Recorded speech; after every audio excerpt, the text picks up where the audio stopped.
Hi there, welcome to Kids Learning. I'm so happy to see you today. Today, we're going to learn about something very cool, why some things slide and others roll. It's all about being long or being round. Let's start with long things. Look at this wooden block. It's long and has flat sides. When we give it a little push on a slide, it slides down. Objects slide because their flat surfaces stay in contact with the ground. Think about your favorite storybook. It's long and flat, so it slides easily across the table. Even your pencil case. If you push it, it slides along. Can you find something long and flat near you? I bet it slides. Now, let's look at something different. What about this bouncy ball? When we push the ball, it doesn't slide, it rolls.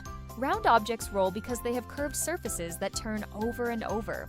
An orange is round like a ball.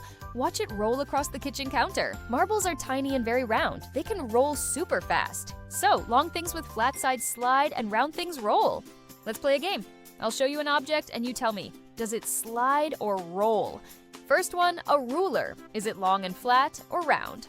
That's right, it's long and flat, so it slides. Next, a grape. What do you think?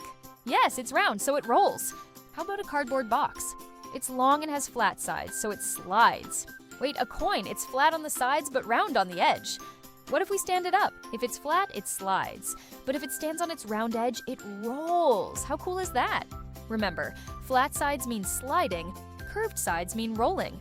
Wheels on a car are round so they can roll us wherever we want to go. And a sled is long and flat so it can slide on the snow. You're becoming a science superstar. Keep exploring your world. Thank you for learning with me today on Kids Learning. Subscribe for more fun videos. See you next time. Bye-bye.